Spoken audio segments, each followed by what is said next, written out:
Welcome to BRR Media.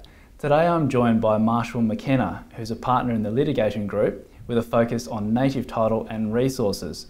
Thanks for joining me, Marshall. Pleasure to be here. Marshall, it's been 20 years since the Mabo decision was handed down. Just how significant was the High Court decision? It was extremely significant. The 1976 landmark decision in Malerpum and Nabalco had said that there was not a communal title that could be recognised in Australia. Mabo changed that. It said that there could be a recognition of Aboriginal rights and interests arising under their traditional laws and customs. It set aside the whole issue of terra nullius, the empty land doctrine that had applied before then. And just turning to the decision itself, can you take us through the key aspects of that decision? The most important aspect was the recognition that Indigenous people could retain rights and interests that arose under their traditional laws and customs from sovereignty, provided those traditional laws and customs still existed.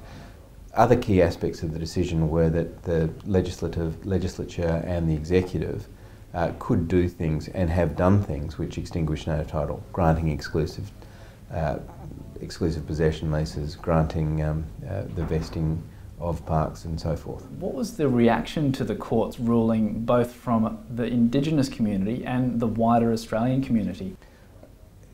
It was very mixed. There was a really good Four Corners report which gives a lot of detail, but in summary, the government of Western Australia overreacted, enacted some legislation that purported to extinguish native title through the whole of the state. That was struck down by the High Court. There were suggestions that everyone's backyard was under risk. On the other hand, the Indigenous community were both happy at recognition that Australia wasn't unoccupied when settled by the Europeans, but on the other hand, concerned that the new law would somehow restrict their rights. And now, 20 years on, have the expectations of the Indigenous community around this decision been met? And have some of the concerns expressed by some in the business sector eventuated? The answer to that question is rather complex. On the one hand, in relation to Indigenous communities, things have varied across Australia.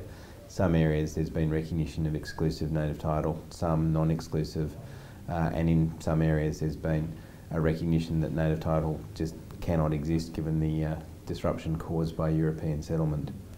In relation to to industry, particularly mining, the fears that mining would grind to a standstill in Western Australia and Australia generally haven't been obviously met, but there is clearly a new group of stakeholders who have legislative standing under the Native Title Act. And finally, have all the issues around native title now been resolved? If not, what's left to be resolved? I think many of the key issues have been resolved, but there are still very many key aspects of native title which have yet to be sorted. I mean, apart from anything else, the Act's gone from metric to imperial. When it was enacted, it was about 1 centimetre thick. Now it's 1 inch. So there's obviously a greater legislative complexity.